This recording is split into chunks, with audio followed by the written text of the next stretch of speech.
Do you know what Haken means? Yeah, it's like when you're sick and you go, right? It's probably an artist's biggest pet peeve to be compared to another act, but I think in the case of Haken, it's a pretty big compliment to be compared to Dream Theater. The way that I discovered Haken is the Dream Theater subreddit, and I feel like that's where a lot of people discovered Haken, is that they were told, you know, what's another great band besides Dream Theater, because all I listen to is Dream Theater and I'm addicted. Help, please. I need psychiatric help. Was there an overwhelming album that the subreddit promoted, or just them in general? I don't know where their biggest album is, but the reason that I picked this one is for 1985. That was one of the first ones that really stuck with me, so I thought Affinity has some more awesome stuff on it, and I think I was not wrong. Without further bullshit, let's discover Haken. Haken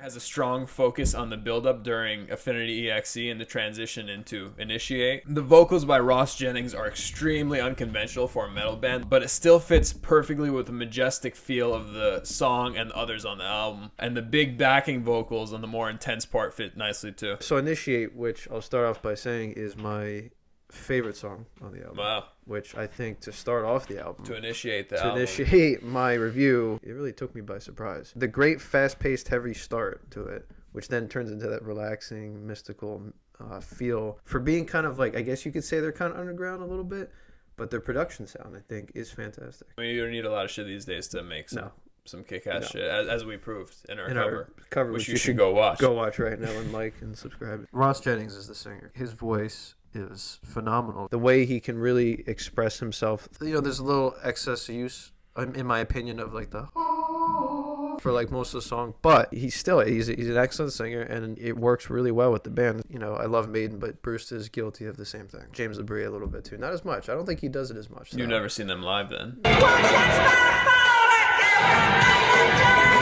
The brighter, less distorted guitar tone by Richard Henshaw allows him to showcase his technicality while also giving breathing room to his bandmates, and really lets specifically the bass shine through. I know we talk about a lot in metal songs how might as well not have a bass player because you could barely hear it. Yeah, honestly. I think on this one, that tone really allows Connor Green to shine through. Kind of wish John Myung would do that a little bit. John Myung's a silent man. He is. He's kind of okay with being in the background. A terrific way to briefly summarize the epic vibe that Haken delivers for the rest of the album, so I gave it a 7.5. 8.5. This is the reason we are doing this video, because this is the first Haken song that I really fell in love with. Keyboard heavy intro demonstrates not only the song title with the 80s sounding patches, but also the technical proficiency that keyboardist Diego Tejeida, especially on that lead that he rips right before the brass patch, right before the first verse. I love the beginning with the classic rock tone, which really caught my attention to it. The drummer took kind of a classic style of percussion, kind of like what Neil Peart would do with the xylophones and the bells and stuff like that, which is always interesting because it brings a whole new depth. And that's what prog is all about. You're more of the expert in terms of keyboards, but I would have to agree, really caught my attention. Like you were saying, Ray Hearne, he really showcases his technicality, especially on the instrumental breaks, which I think really allows the song to warrant its long runtime. The fact that all these guys can sing to open so many possibilities, like that grand entrance to the other key solo around 520. Being a keyboard player, this has to be my favorite song on the record, so I give this one a 9. 7.5. The laid-back intro is a perfect canvas for the powerful and melancholy hook. Perfectly blends the sound of modern rock with the heavy classic metal that influenced them. It almost gives like a Green Day mixed with like Megadeth. I love the reverb guitar intro. I love when songs can break away from the song it previously comes from. I really enjoyed the instrumental break in the middle, and the guitar solo I thought stood out the most on this song. It's times like the saw lead in the second half that make you confidently bet that Diego will be mentioned among the greatest keyboard players of all time in the next 10 years. While talented keyboarders like Jordan Rudess let their very talented abilities get in the way of their actual song compositions, like, you know, a rite of passage, Diego finds the perfect blend of both. It's a great moody song to break up the track list, like you were saying, roughly halfway through, so I gave it an 8. 7.5 also. The haunting and distorted electronic sounds create a great vibe for an introduction that leads us into some of the most proggy and technical playing on the whole record. The inclusion of the oddball sounds like the harp keep you engaged. Ross Jennings again showcases his perfect fit with his softer voice for the first verse and the powerful hook that follows. Well, according to Ross Jennings, loose concept of Affinity is like touching on the evolution of human beings and life and computing, and basically this song is about a robot writing a love letter or a letter to its creator, like that, you know, because it's the architect. So this is her? Yes. You ever watch that? Yeah. Is it weird? Yeah. I've never watched it.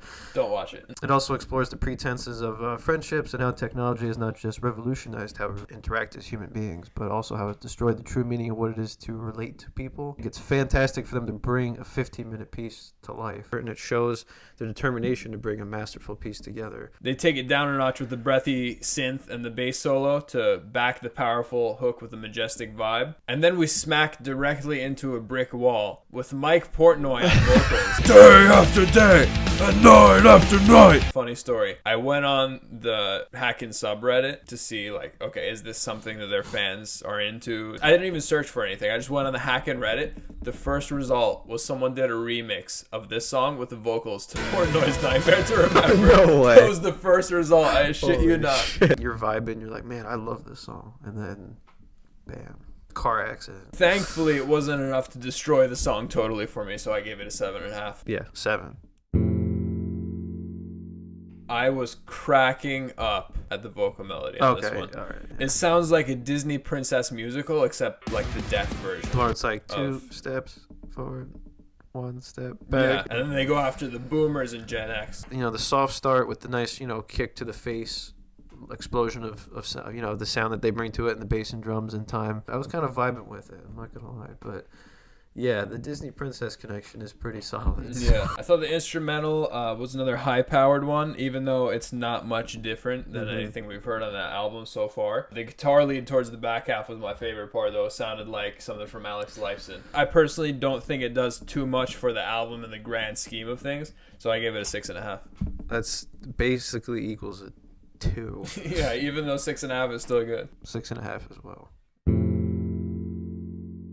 The flanged guitar picking paired with the drums and the reverse piano build tension. They take their time doing so throughout the entire beginning. The nice majority of the song was dedicated to this moody, laid back, but simultaneously suspenseful feel before getting back to normal at the end with a creative offbeat lick from Hearne. This was a very soft, steady song, laid back. It's like you said, I actually wrote almost the exact same thing you did. Like wrote word for word. And then it ends with the heavy bass and epic keyboard. It was important to have this on the track list as kind of a change up from the last one, but even if it's not a go-to song by itself, I still think it does what it was intended to do for the album, so I gave it a 7. 6.5 also. Okay.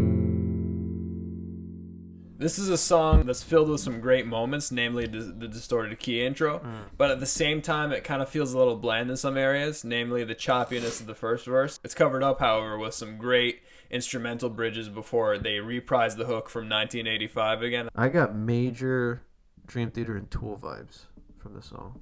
I got major Dream Theater and Tool vibes from the whole album. Fair. I did like it more than Red Giant. I think the grandiosity of the outro can't be denied, though, so I gave it a 7.5. 7. The grand conclusion. Your favorite song. Keeping in theme, keeping in line with some of our favorite other metal bands, they closed the album with a longer, more grand song. It sounds a lot more like 30 Seconds to Mars than Haken. It was a great way to end the album for me. I thought it kind of came off to me as like an epic. Like it literally felt like I was like out at sea. I think most of the record was pretty balanced up until this point, keeping the same heaviness along with the majesty. But I feel like this was a little bit more towards the astonishing end of the spectrum. Ooh, cue the comments. But I really appreciate how Haken can change between those, which I think a lot of bands, even a lot of the classic bands that you showed me, have a hard time doing. So I think this was a nice showcase. The softer outro really made sense for the rest of the album.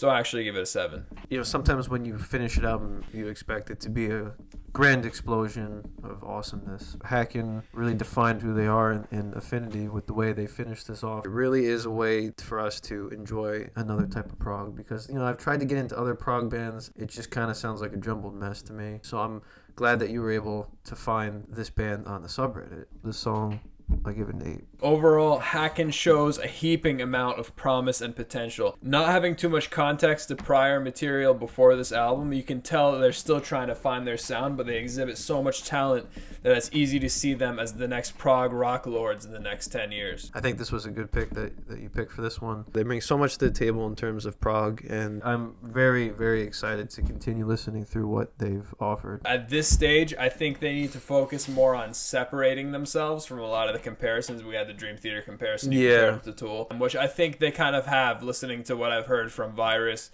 and other albums other than this one. I think they're starting to do that. The record follows the standard theme where the first half is stronger than the back half, but still a very strong album overall, so I give this one a 7.5. As a whole, I would have to say 7.5 as well.